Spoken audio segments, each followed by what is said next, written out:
Petugas gabungan anggota Satpol PP, polisi, dan TNI terus gencar melakukan razia masker di Kota Banda Aceh, Provinsi Aceh.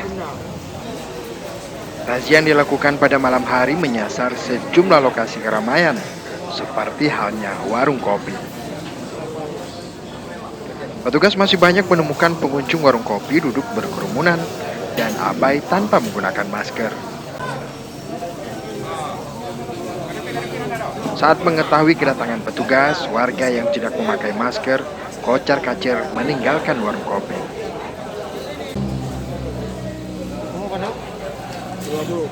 Mereka yang tidak memakai masker selanjutnya diberikan masker gratis, didata dan diberikan sanksi sosial, seperti menghafal teks Pancasila dan juga menyanyikan lagu Indonesia Raya.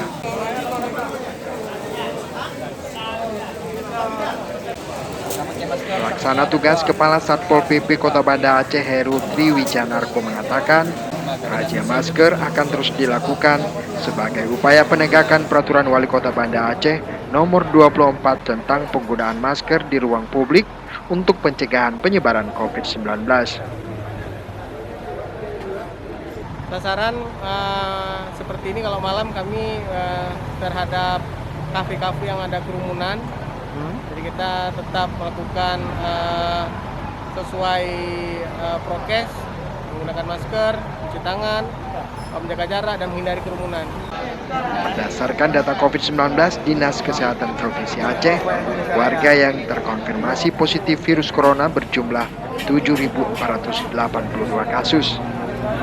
1.556 orang diantaranya masih dalam perawatan atau isolasi. 5.654 orang dinyatakan sembuh dan 272 orang meninggal dunia. Tim Liputan Aceh Video.